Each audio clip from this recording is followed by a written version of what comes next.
The night bled silver under a curtain of rain. Neon signs flickered across the cracked pavement, colors pooling in the puddles like fragments of some forgotten galaxy. Jason kept his head low, collar turned up against the cold drizzle, the weight of another wasted day pressing on his shoulders. He was halfway down Harrow Street when the sound stopped him. Not a cry, not a word, but the subtle shift of someone holding their breath in the shadows. He turned. At first all he saw was the darkened corner between a boarded-up cafe and a rusting service gate. Then the shape resolved.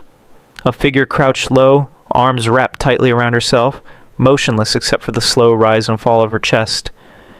The sour tang in the air reached him before the details did, an odor so strong it made his throat tighten. People were walking past her without so much as a glance, pulling scarves higher over their noses, muttering under their breath. One man hissed something cruel, another woman crossed the street entirely. The figure never looked up. Jason should have kept moving, everyone else did. But he didn't. Something about her stillness was wrong. Not just the smell. Not just the way the rain seemed to avoid her face, as if even the weather kept its distance. It was her presence, heavy and unfamiliar, like a shadow that didn't belong in this world. He took a step closer. Her head lifted slowly. Under the ragged hood, a pair of eyes caught the light. Deep emerald shot through with threads of gold, staring at him with a mixture of defiance and exhaustion. The street noise dimmed, the rain faded to a whisper, and in that moment, the rest of the world stopped existing. Jason's chest tightened. There was something almost alien in the way she held his gaze, unblinking, unflinching, as if she were silently deciding whether he was a threat or a lifeline. The stench grew stronger as he approached. It wasn't the scent of rotting food or unwashed skin. It was different, metallic, sharp, like the air before lightning strikes, only twisted into something acrid and biting. Every instinct screamed at him to turn away, but another part, and the part that had always been more curious than cautious, pushed him forward. "You all right?" His voice was careful, stripped of pity. She didn't answer. Rain dripped from the hood's edge, tracing slow paths down the side of her face. Beneath the grime, her features were sharp but strange, angles that didn't quite fit the human blueprint. Her breathing hitched, almost imperceptibly, at the sound of his voice. Jason crouched, ignoring the wet seeping into his jeans. "Do you need help?" Her lips parted, but no words came out. Only a faint, rasping breath. He noticed her hands trembling, the nails darkened in a way that wasn't dirt, more like a natural pigment. She pulled her knees closer, the motion revealing faint, patterned markings along her forearms, just visible beneath the torn sleeves. A flicker of movement caught his eye, a small group across the street watching. One of them held up a phone recording. The others whispered, the kind of whisper that isn't meant to be private, the kind that cuts through air like a blade. Jason straightened, stepping just enough to block their view. The hooded woman's eyes followed him, not with gratitude, but with a guarded calculation that made his skin prickle. In that instant, he knew two things. First, she wasn't safe out here. Second, and far more dangerous. Neither was he if he decided to get involved. Still, he found himself extending a hand toward her, the rain pattering on his sleeve. She hesitated, gaze darting from his face to his hand and back again. For a heartbeat, he thought she'd refuse. Then slowly, her fingers touched his. They were cold, and not the kind of cold the rain could cause. Jason tightened his grip just enough to help her up. He didn't yet know her name. He didn't yet know her story, and he had no idea she wasn't from this world. The moment Jason helped her to her feet, he realized she was lighter than he expected. Too light. Her balance was unsteady, as if she hadn't walked far, or maybe hadn't walked at all in days.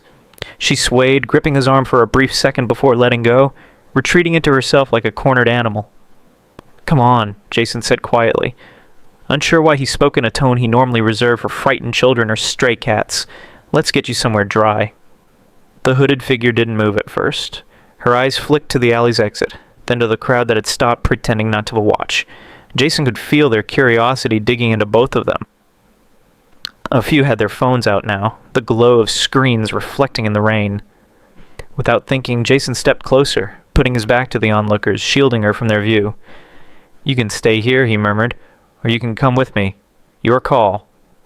She hesitated, then a small nod, almost imperceptible, tilted her head forward. Jason turned and began walking, making sure to keep his pace slow so she could follow. Her steps were light, barely audible even on the wet pavement. The city's usual stink of fried oil, exhaust fumes, and damp concrete was still there, but under it lingered her scent. Stronger now that she was closer. It clung to the air in a way that felt wrong, alien, like it didn't belong in the same atmosphere. Jason caught himself breathing shallowly, but forced the discomfort down.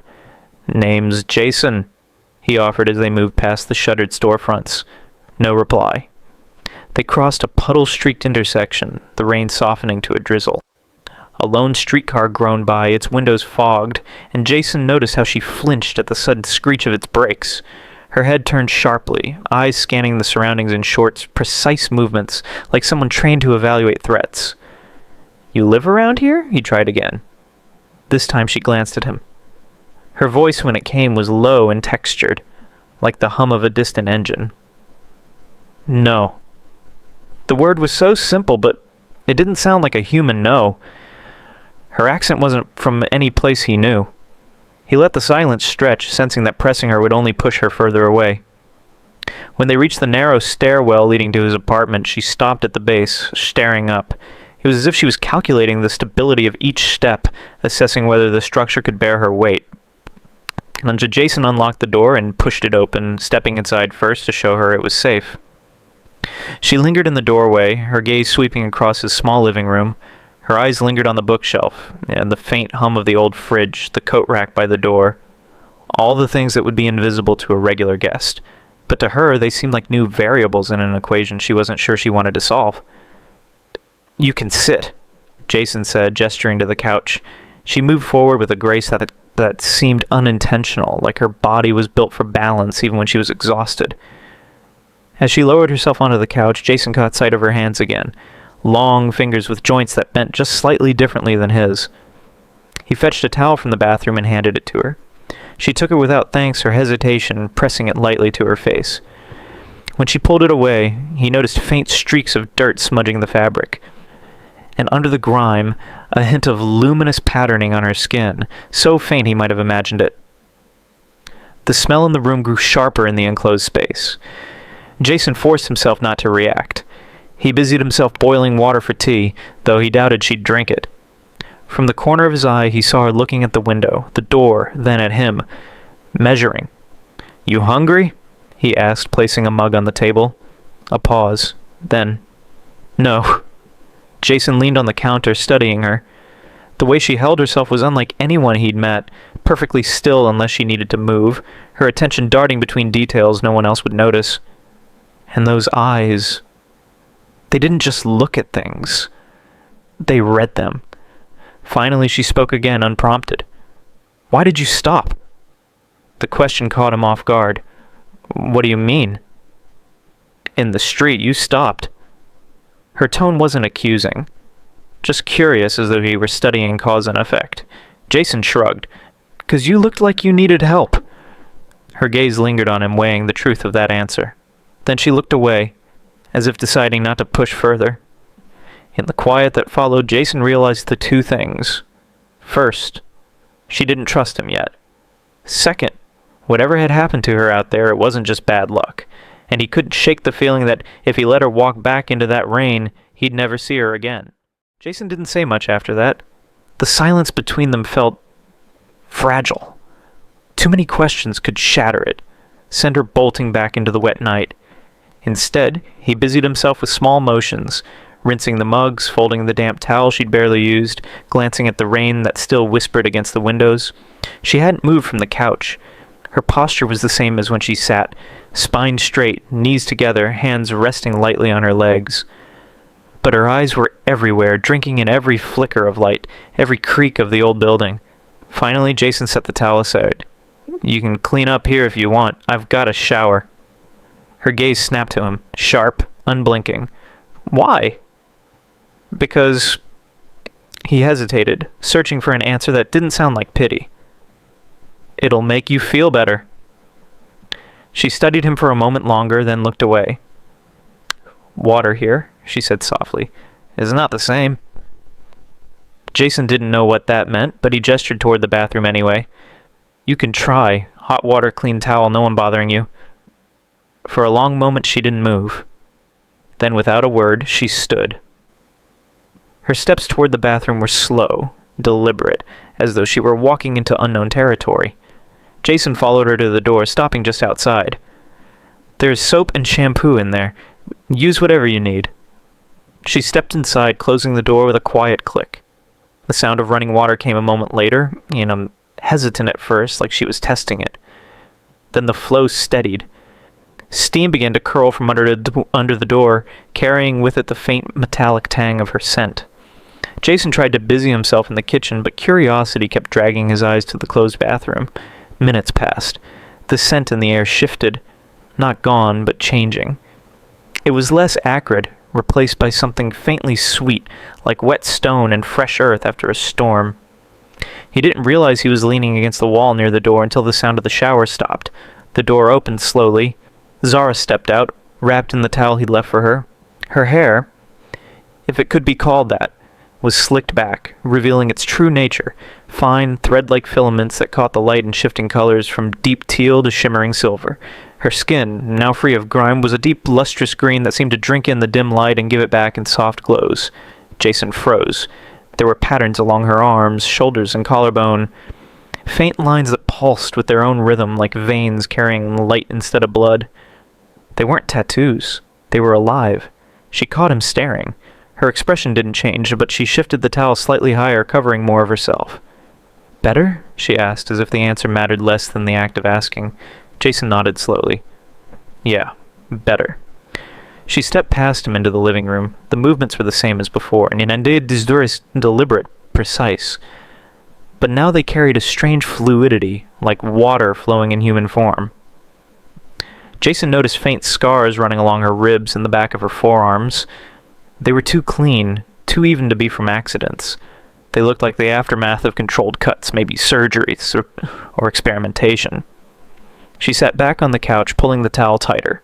The glow in her markings dimmed, as if hiding itself. Jason brought over a blanket, holding it out. She hesitated before taking it, wrapping it around herself in layers until only her face and hands were visible. "You're not from around here, are you?" he asked carefully. Her eyes flicked to his, then away. "No." The word hung in the air between them, heavy and certain. Jason didn't push further. Not yet. Instead, he sat in the armchair opposite her, watching steam rise from her still damp skin, listening to the soft hum of the building, feeling the strange gravities she carried with her. He realized then that cleaning her up hadn't just washed away dirt. It had revealed something he couldn't unsee, something that made every instinct scream danger, even as another part of him wanted to know everything about her. And somewhere deep down, Jason knew this was the moment his life had quietly stepped over a line it could never return from. The room had gone quiet, but it wasn't an uncomfortable silence. Jason sat in the armchair, elbows on his knees, watching Xara cocooned in the blanket. Steam no longer rose from her skin, but the faint, shifting glow beneath it pulsed every few seconds, like a heartbeat he could almost see. She hadn't spoken since answering his last question. He hadn't asked anything else, not because he didn't want to, but because he sensed there was a rhythm to her. Push too quickly and she'd retreat. Wait, and she might choose to speak on her own. It was nearly an hour later as the rain eased outside and when her voice finally broke the stillness. "You wanted to know why I smell this way." Jason leaned forward slightly. "I figured it wasn't because you don't bathe." A faint twitch at the corner of her mouth. Not quite a smile, but close. "On my world, scent is protection. We release it when we are afraid. It warns predators, tells them we are not prey." Jason frowned. "So that smell back in the street," she cut him off, "it was because I've been afraid for a very long time." The weight in her tone made his chest tighten. "And here? On Earth? It changed?" Her gaze dropped to the blanket, fingers tracing one of the patterns in the fabric. "Your air, your atmosphere, it reacts with my skin. What is meant to keep a danger away turns bitter, unbearable. People avoid me. It is safer that way." Jason sat back, the pieces clicking together. She hadn't been some neglected outcast. She had been using her own biology as a shield, except it had turned into a curse. "Is that why you've been on the streets?" he asked quietly. Xara didn't look up. "It is why I am alive." The words lingered in the space between them, heavy with unspoken stories. Jason wanted to ask about the scars, about how she got here, but something in her posture stopped him. She was offering one truth at a time, and pressing for more would only make her pull the rest away. Instead, he said, "I'm guessing you weren't planning to crash land here." Her head lifted sharply, eyes narrowing. "How do you know?" Jason shrugged. "You've been looking at everything like it's new, like you're cataloging every detail in case you have to run again." She studied him for a moment, and then gave a slow nod. "I was not meant to be here. My ship failed. I came down far from where I should have." Jason thought of the scars again, the way they looked too precise to be from accidents. "Those marks? They happened after you got here?" Xara's gaze hardened. "Some of them." She pulled the blanket tighter. "Your kind is curious. Too curious. Not all who found me wanted to help." Jason's stomach turned. "You mean, yes," she said flatly, cutting off the need for him to finish the thought. "I escaped. I have been hiding since." He realized then how deliberate her movements had been since they met. Every pause, every glance, all part of assessing threats, calculating escape routes. Even here in his apartment, she was still deciding whether it was a cage. "Do you trust me?" Jason asked before he could stop himself. She tilted her head as if the question were a puzzle. "I do not know you well enough to trust you, but you are the first to approach without a weapon in your hand or a bargain in your mouth. That is rare." Jason felt an unexpected heat in his chest. Not pride exactly, but something like it. "If you're going to stay here, we need to figure out how to keep people from finding you." Xara's eyes flicked toward the window, scanning the Rain Street glass as if it could already be hiding eyes on the other side. "They will come eventually. They always do." "Then we make it harder for them," Jason said. "And if they do come, I'll deal with it." Her gaze returned to him unreadable, but there was a long pause before she spoke again. "Where I am from, such words are not given lightly. If you say them, you must be ready to stand until you fall." Jason didn't look away. "I'm ready." Something in her expression shifted. The faintest softening, as if a wall she'd been holding for months cracked just enough for light to slip through. She leaned back, closing her eyes. For the first time since they met, she looked less like a hunted thing and more like someone who could rest, even if only for a moment. Jason sat there watching her, realizing that in the span of a few hours, a stranger from another world had walked into his life, and he had just made a promise that could cost him everything. For the next 2 days, Jason kept Xara out of sight. Curtains stayed closed, lights dimmed, and trips outside were kept to the bare minimum. Mostly by him, never her. She seemed fine with the arrangement, spending hours by the window with the blinds tilted just enough for her to peer through without being seen. It was on the 3rd day that he noticed the shift. When he came home from grabbing groceries, she wasn't on the couch or in the chair she'd claimed by the window. He set the bags down and found her standing in the kitchen, motionless, her head tilted slightly toward the door. "What is it?" Jason asked, keeping his voice low. She didn't answer right away. Her nostrils flared slightly. "Someone was here," she said finally. "2 men. They stopped outside your door, whispered." Jason felt a cold weight settle in his stomach. "Maybe neighbors?" Her gaze cut to him, sharp, unamused. "Your neighbors smell like dust and cleaning soap. These smelled like metal and oil and something else." She didn't have to say the word weapon for him to understand. He went to the door, checked the peephole. Empty hallway, but the idea of strangers lingering there while he was gone gnawed at him. That night, while he tried to focus on making dinner, Xara stayed near the window again.